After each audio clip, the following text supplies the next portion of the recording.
Baik, Assalamualaikum warahmatullahi wabarakatuh. Kami dari kelompok satu ingin mempresentasikan terkait dengan teori kebijakan dividen. Eh, Sebelumnya, izinkan saya sebagai moderator memperkenalkan rekan-rekan saya. Yang pertama yaitu Rifando Rahmat Dian, yang kedua itu Sastri Puji Berlianti. Baik, langsung saja kita kepada materi pertama, yaitu eh, teori teori dividen irrelevant, teori yang akan disampaikan oleh Revando. Kepada Revando, disilahkan. Baik, terima kasih moderator. Oke, yang pertama itu mengenai dividen irrelevant theory.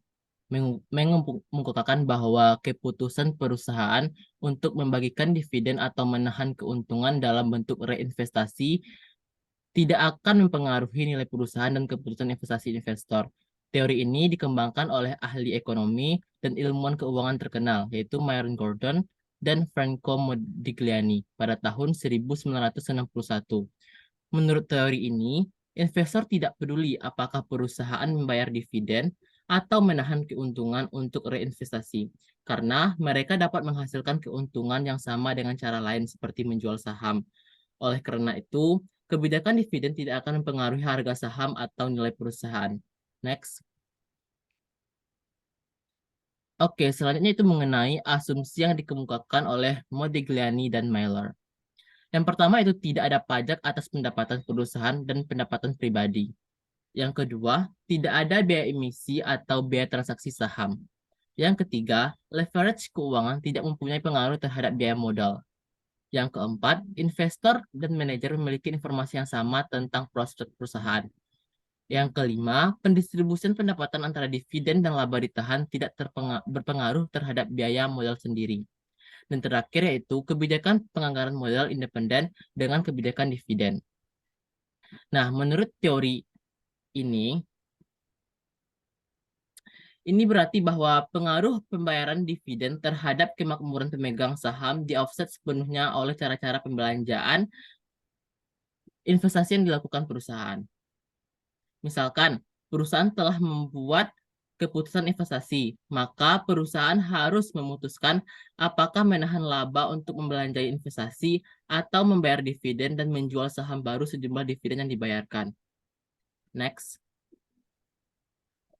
Oke, yang selanjutnya itu mengenai implikasi dividen irrelevant theory.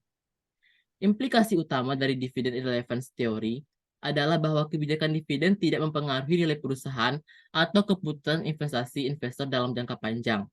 Nah, oleh karena itu, manajer perusahaan dapat memilih antara membayar dividen atau menahan keuntungan untuk investasi, tergantung pada kebutuhan dan peluang investasi yang ada. Next.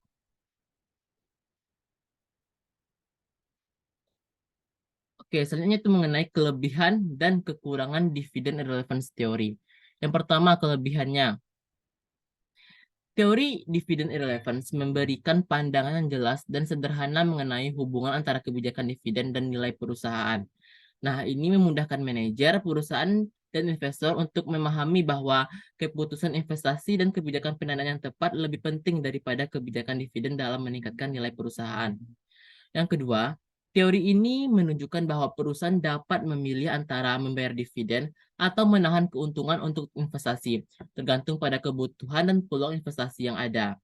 Dalam jangka panjang, kebijakan dividen tidak akan mempengaruhi nilai perusahaan atau keputusan investasi investor.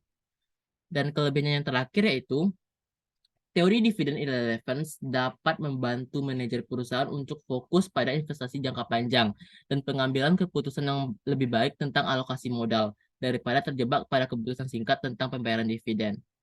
Oke, yang selanjutnya itu mengenai kelemahannya. Yang pertama yaitu teori dividen irrelevance dapat membantu manajer, maaf, kekurangan yang pertama yaitu teori dividen irrelevance tidak memperhitungkan fakta bahwa investor mungkin lebih menyukai perusahaan yang membayar dividen secara teratur daripada perusahaan yang menahan keuntungan untuk investasi. Oleh karena itu, kebijakan dividen tetap menjadi faktor penting dalam persepsi investor tentang kinerja dan stabilitas perusahaan. Kekurangan yang kedua yaitu teori ini tidak mempertimbangkan fakta bahwa pembayaran dividen yang tinggi dapat memberikan sinyal positif tentang kesehatan keuangan dan kinerja perusahaan yang dapat meningkatkan kepercayaan investor. Dan kelemahannya yang terakhir yaitu teori dividen irrelevance hanya berlaku dalam situasi yang ideal di mana pasar modal efisien dan tidak terdapat pajak atau biaya transaksi. Nah, namun di dunia nyata, pasar modal tidak selalu efisien dan investor harus membayar pajak dan biaya transaksi yang tinggi. Oleh karena itu, kebijakan dividen dapat mempengaruhi keputusan investasi investor di dunia nyata. Baiklah, sekian dari saya kembalikan kepada moderator. Baik, terima kasih kepada Revan. Selanjutnya kita akan membahas teori bird in the hand theory, yang mana akan disampaikan oleh saya sendiri. Baik, bird in the hand theory merupakan salah satu teori dalam kebijakan dividen. Teori ini dikembangkan oleh Myron Garden dan John Lindner. Garden dan Lindner menyatakan bahwa investor lebih menyukai dividen tunai daripada dijanjikan adanya imbalan hasil atas investasi atau capital gain di masa yang akan mendatang. Karena penerima dividen tunai merupakan bentuk dari kepastian yang berarti mengurangi risiko. Dalam teori ini menjelaskan bahwa investor menghendaki pembayaran dividen yang tinggi dari keuntungan perusahaan sesuai tujuan investor, yaitu menanamkan sahamnya untuk mendapatkan dividen. Investor tidak ingin berinvestasi di perusahaan jika penerima dividen dalam jangka waktu yang lama.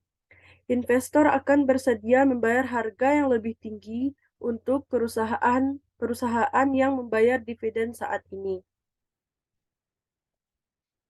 Teori ini juga berpendapat bahwa kas di tangan dalam bentuk dividen lebih bernilai daripada kekayaan dalam bentuk lain, atau dengan istilah para investor memandang satu burung di tangan lebih berharga daripada 1000 burung di udara. Perlu diingat bahwa dilihat dari sisi investor, biaya modal sendiri dari laba ditahan adalah tingkat keuntungan yang disyaratkan investor pada saham. KS adalah keuntungan dari dividen ditambah keuntungan dari capital gains. Uh, sementara itu, uh, MM berpendapat bahwa tidak semua investor berkeinginan untuk menginvestasikan kembali dividen mereka di perusahaan yang sama atau sejenisnya dengan memiliki risiko yang sama. Gordon dan Lindner juga menyatakan bahwa 1% penurunan dalam pembayaran dividen harus diimbangi oleh lebih dari 1% pertumbuhan tambahan. Baik, selanjutnya yaitu mengenai kelebihan dan kekurangan bird in the hand theory. Kelebihannya yaitu dengan memberikan dividen yang tinggi, maka harga saham perusahaan juga akan semakin tinggi, yang akan berdampak pada nilai perusahaan. Yang kedua yaitu biaya ekuitas perusahaan akan naik apabila dividen dikurangi. Selanjutnya, kelemahan dari bird in the hand theory yaitu investor diharuskan membayar pajak yang besar akibat dari dividen yang tinggi.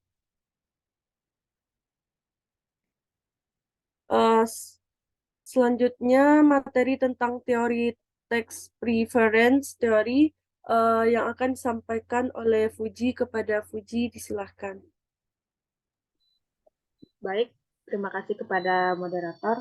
Materi selanjutnya yaitu tentang tax preference theory. Adalah sebuah teori yang menyatakan bahwa investor cenderung lebih memilih investasi dengan pajak yang lebih rendah, seperti obligasi pemerintahan atau sekuritas pendapatan tetap, daripada investasi dengan pajak yang lebih tinggi seperti saham. Teori ini juga berpendapat bahwa kebijakan pajak dapat mempengaruhi pilihan investasi investor. Teori ini juga menyatakan bahwa kebijakan pajak yang menguntungkan dapat mendorong pertumbuhan ekonomi dengan cara meningkatkan investasi. Jika pemerintahan memberikan insentif pajak untuk investasi, investor cenderung akan lebih tertarik untuk menginvestasikan uang mereka dalam bisnis atau proyek yang dapat membantu mendorong pertumbuhan ekonomi. Jadi, secara keseluruhan, teori ini memberikan perspektif yang berguna dalam memahami bagaimana kebijakan pajak dapat mempengaruhi pilihan investasi dan pertumbuhan ekonomi. Next. Selanjutnya yaitu ada kelebihan dan kekurangan. Yang pertama yaitu ada kelebihan. Kelebihan yang pertama yaitu menjelaskan bagaimana kebijakan pajak dapat mempengaruhi pilihan investasi investor. Yang kedua, menjelaskan bagaimana insentif pajak dapat mendorong pertumbuhan ekonomi dengan cara meningkatkan investasi. Yang terakhir yaitu mendorong pemerintah untuk memberikan kebijakan pajak yang menguntungkan bagi investor sehingga dapat meningkatkan investasi. Selanjutnya yaitu ada kelemahan. Yang pertama, tidak mempertimbangkan faktor-faktor lain yang dapat mempengaruhi pilihan investasi investor selain pajak, seperti risiko dan likuiditas. Yang kedua yaitu mengabaikan fakta bahwa investor dapat memilih untuk menginvestasikan uang mereka di luar negeri, di mana pajak lebih rendah. Yang terakhir, terkadang tidak dapat memprediksi secara akurat perilaku investor terkait dengan pajak, karena setiap investor memiliki preferensi yang berbeda-beda. Meskipun teori ini dapat memberikan perspektif yang berguna dalam memahami bagaimana kebijakan pajak dapat mempengaruhi pilihan investasi dan pertumbuhan ekonomi. Namun, tetap perlu mempertimbangkan faktor-faktor lain yang dalam pengambilan keputusan investasi. Next. Selanjutnya yaitu ada implikasi tax preference theory. Yang pertama yaitu ada kebijakan pajak dalam mempengaruhi pilihan investasi investor. Jika pemerintahan memberi insiden pajak yang menguntungkan, investor akan lebih tertarik untuk menginvestasikan uang mereka dalam bisnis atau proyek yang dapat membantu mendorong pertumbuhan ekonomi. Yang kedua, ada pajak yang lebih rendah jika jenis investor pada jenis investasi tertentu, seperti obligasi pemerintahan atau sekuritas pendapatan tetap, dapat membuat jenis investasi lebih menarik bagi investor dibandingkan dengan jenis investasi lainnya seperti saham. Yang ketiga, kebijakan pajak yang kurang menguntungkan dapat membuat investor mengurangi investasi mereka pada bidang-bidang tertentu. Pada akhirnya dapat berdampak negatif pada pertumbuhan ekonomi. Yang terakhir, pemerintahan dapat memanfaatkan kebijakan pajak sebagai alat untuk mendorong pertumbuhan ekonomi dan mempengaruhi perilaku investor. Kebijakan pajak yang baik dan bijaksana dapat mendorong investasi dan pertumbuhan ekonomi. Jadi, perlu kita ingat bahwa implikasi dari teori ini tidak selalu berlaku secara universal dan dapat berbeda-beda tergantung pada kondisi pasar dan faktor-faktor lain yang dapat mempengaruhi perilaku investor. Next. Selanjutnya yaitu ada alasan penundaan pembayaran pajak. Yang pertama, keuntungan modal dikenakan tarif pajak yang lebih rendah daripada untuk pembagian dividen. Karena investor yang kaya mungkin lebih suka perusahaan menahan dan menanamkan kembali laba di dalam perusahaan itu.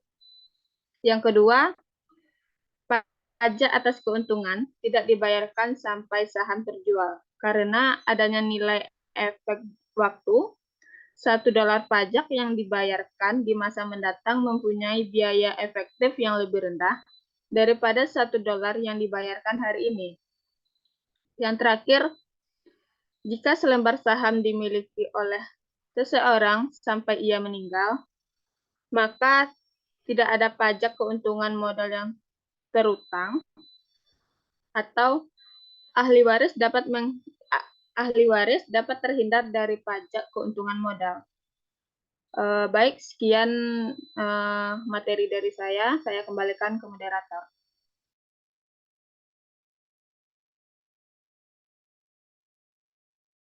Baik, terima kasih kepada Fuji.